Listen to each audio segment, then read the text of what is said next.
Sanjay Rai, certificate ঘোষণা লাচি থানাৰ সৌজন্যত আয়োজন কৰা কেন্দ্ৰীয় ষষ্ঠতম প্ৰতিষ্ঠা দিবস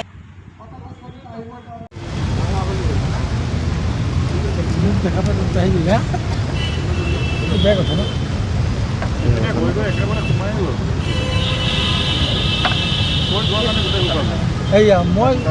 এডভান্স লৈছোঁ ন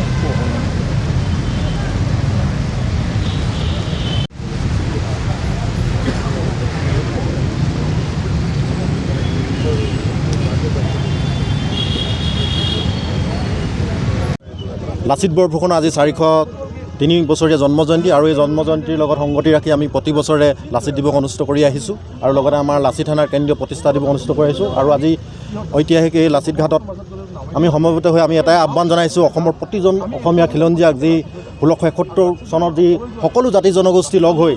যি শৰাইঘাট ৰণ কৰি মোগল খেদিলে অসমীয়া জাতি আৰু অসম বচালে মই আশা কৰিম যে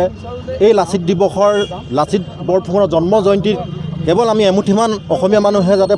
নুপুজি যাতে সকলো অসমীয়া ৰাইজে ইয়াক পূজন কৰে তাকে মই আমি আহ্বান জনাইছোঁ আৰু এটা আমি ইয়াৰ পৰা এটা আহ্বান জনাইছোঁ যে লাচিত বৰফুকনৰ লগত মানে নাম লৈ মানে মকৰাই কণী পৰাৰ দৰে গোটেই সংগঠন হৈছে অসমত আৰু এই গোটেই এইসমূহবোৰ বন্ধ হ'বৰ কাৰণে আজি এই পবিত্ৰখনত এই পবিত্ৰস্থলীৰ পৰা আমি এটা আহ্বান দিছোঁ আৰু অসম চৰকাৰৰ মাননীয় মুখ্যমন্ত্ৰীক আমি এটা কাৰণে ধন্যবাদ জনাইছোঁ যে এটা বিশেষ এটা সংগঠনৰ বিৰুদ্ধে এক পদক্ষেপ লৈছে মই আশা কৰিম যে এই পদক্ষেপটো কঠোৰৰ পৰা কঠোৰতম হ'ব লাগে আৰু লাচিত বৰফুকনক যাতে কোনো হাথিয়াৰ হিচাপে এজন জাতীয় বীৰক মানে জখলা হিচাপে তৈয়াৰ কৰি এটা ধৰ্মীয় মেৰুকৰণ সৃষ্টি কৰা যিটো ৰাজনীতি কৰিবৰ কাৰণে তেওঁলোকে এটা লবি মানে উঠি পৰি লাগিছে ইয়াৰ পৰা আমি আহ্বান জনাইছোঁ যে সেইসকলক আমি ইয়াৰ পৰা সকিয়নি দিছোঁ তেখেতসকলে যাতে এইসমূহ ভণ্ডামি এইসমূহ যাতে বন্ধ কৰিব লাগে আৰু যি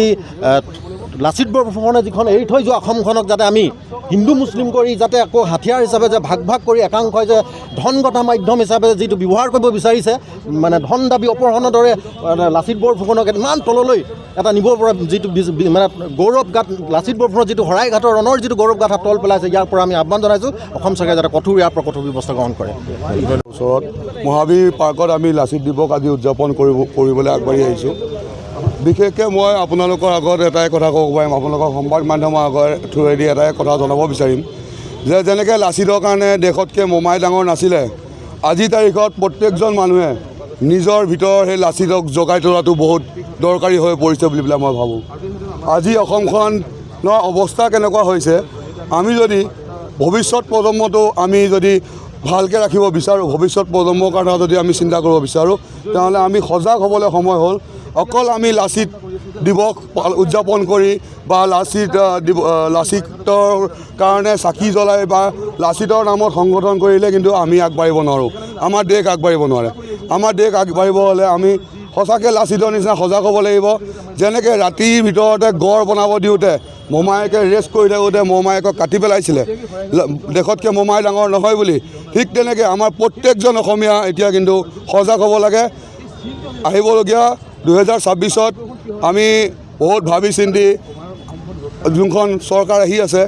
বাছনি কৰিব লাগে আৰু অসমখন বচাব লাগে মই এইখিনিয়ে ক'ম ধন্যবাদ ষষ্ঠদশ কেন্দ্ৰীয় প্ৰতিষ্ঠা দিৱসৰ লগতে সংগতি ৰাখি আমি লাচিত দিৱস উদযাপন কৰোঁ আজি 404 সংখ্যক লাচিত বৰফুকনৰ জন্ম জয়ন্তী আজি অসমৰ ঐতিহাসিক এই ক্ষণত আমি লাচিত সেনা বুলিয়ে নহয় অসমৰ প্ৰত্যেকজন ব্যক্তিয়ে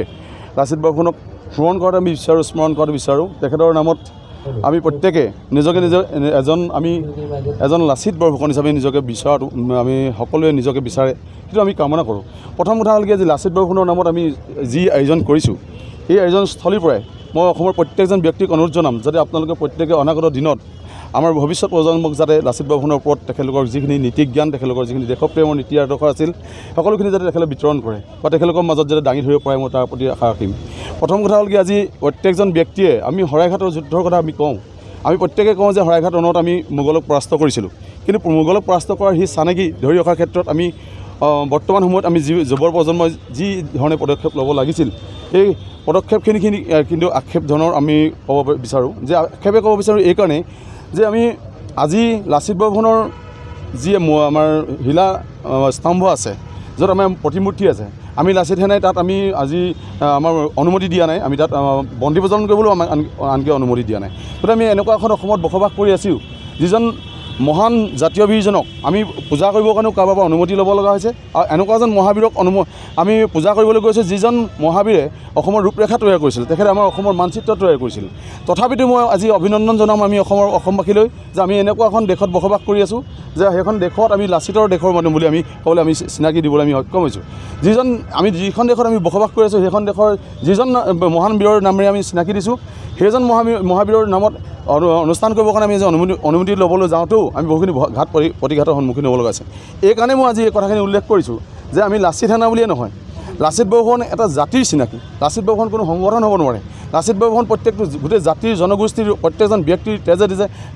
হিৰাই আছিলে। আৰু তেখেতৰ চিনাকি আমি বিশ্বৰ দৰবাৰত আমাৰ মূৰ দাঙি আমি থিয় হ'বলৈ আমি সক্ষম হৈছোঁ। তেখেতৰ নামেৰে আজি প্ৰত্যেকজন আমি ব্যক্তি আমি নিজৰ অসমত নিজকে এজন অসমীয়া বুলি আমি চিনাকি দিব বিচাৰিছোঁ। 1671 চনৰ পিছত আমি অসমীয়া জাতিটোৱে আমি অসমীয়া বুলি চিনাকি দিবলৈ তেখেতৰ কাৰণে আমি একমাত্ৰ সক্ষম হৈছোঁ। গতিকে আজি এই শুভক্ষণত মই প্ৰত্যেককে অনুৰোধ জনাম যে আপোনালোকে যাতে লাচিত বৰফুকনৰ নামত অন্ততঃ একো নহ'লেও অসমৰ অন্ততঃ আপোনালোকে এটা বেটেলিয়ান কৰাৰ সিদ্ধান্ত লওক। অসম চৰকাৰ বাৰে প্ৰতি আমি 3খন চৰকাৰক আমি অনুৰোধ জনাই আহিছিলোঁ। আজি এইকাৰণে এই শুভক্ষণত মই ক'বলৈ এইকাৰণে বাধ্য হৈছোঁ যে লাচিত বৰফুকনৰ আমি যি দেখিছোঁ একেবাৰে তুলুঙাভাৱে চৰকাৰে যিটো অনুষ্ঠান কৰিছে, তাত মই একদম সমালোচনা কৰিবলৈ বাধ্য হৈছোঁ। এইকাৰণে যে ৰাতিপুৱাই আমি দুঃখিত যে লাচিত বৰফুকনৰ নামত অনুষ্ঠান কৰিবলৈ যাওঁতে যিখিনি তেখেতলোকৰ কাৰুকাৰ্য দেখিলোঁ, তাক অত্যন্ত লজ্জিত আৰু গৰ্হিত কাম। কিয়নো লাচিত বৰফুকনক এনেধৰণে আমি এতিয়াও উপস্থাপন কৰিবলৈ গৈ আছোঁ যে য'ত নেকি আমি তেখেতৰ নামত আমি অনুষ্ঠান কৰিবলৈ যাওঁতে আমি অসমৰ প্ৰত্যেকজন ব্যক্তিয়ে কিন্তু চবকে আমি জনাব লগা হৈছে যে লাচিতৰ আজি নামত আজি জন্ম জয়ন্তী। গতিকে আমি এনেকুৱা পৰ্যায়ত গৈ আছোঁ যে লাচিত সেনাই উদযাপন কৰিবলৈ লোৱা এই প্ৰত্যেকটো কাৰ্যসূচী যাতে এটা বাৰ্তাবাহক হওক, এটা শুভ বাৰ্তা আনক আৰু ভৱিষ্যত প্ৰজন্মৰ কাৰণে এটা উজ্জ্বল নিদৰ্শন দাঙি ধৰক। আমি যোৱা বছৰৰ পৰা আমি এটা কাৰ্যসূচী লৈছোঁ, ঐতিহাসিক কাজিলী চকীৰ পৰা আমি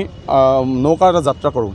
এই যাত্ৰাটো ঐতিহাসিক শৰাইঘাট যুদ্ধৰ স্মৃতি ৰোমন্থন কৰে। আৰু এই যাত্ৰাটোৱে এনেকুৱা এটা হৈছে আমি প্ৰত্যেকটো যুদ্ধ বিজড়িত যিখিনি স্মৃতি আছিলে, যিখিনি অংশদায়ী আছিলে, যিসকল জাতি জনগোষ্ঠী আছিলে, তেখেতলোকে প্ৰত্যেকে অংশগ্ৰহণ কৰাটো আমি বিচাৰিছিলোঁ আৰু সেই অনুপাতে আমি সফলো হৈছোঁ। আজি আমি তাৎক্ষণিকভাৱে ইয়াত অনুষ্ঠিত কৰি আজি আমি এটা যাত্ৰা কৰিম ইয়াৰ পৰা আগিয়াধুৰিলৈকে, য'ত নেকি আমাৰ যুদ্ধৰ শেষ সমল আছিলে, মমায়িকতা গড় আছিলে, তাৰ আমি ক্ৰছ কৰিম, আগবাঢ়ি আগিয়াধুৰিত আমি এগছি বন্তি জ্বলাম। ইয়াৰ কথা কাৰণ হৈছে এইটোৱে যে যেতিয়া শৰাইঘাটৰ যুদ্ধ হৈছিলে 1671 খ্ৰীষ্টাব্দত, তেতিয়া আমাৰ প্ৰত্যেকটো জাতি জনগোষ্ঠীয়ে লাচিত বৰফুকনক সহযোগিতা কৰিছিলে। আৰু কৰাৰ পিছত আমাৰ সেইদিনানি এটা শ্লোগান আছিল যে প্ৰত্যেকটো জাতি জনগোষ্ঠী এটা অসমীয়া বুলি আমি চিনাকি দিবলৈ সক্ষম হৈছিলোঁ। আৰু তাৰ পৰা আমি মোগলক যেতিয়া আমি 17 বাকৈ আক্ৰমণৰ ক্ষেত্ৰতো যিকোনো খবৰ বিজ্ঞাপনৰ বাবে যোগাযোগ কৰক 7896121996।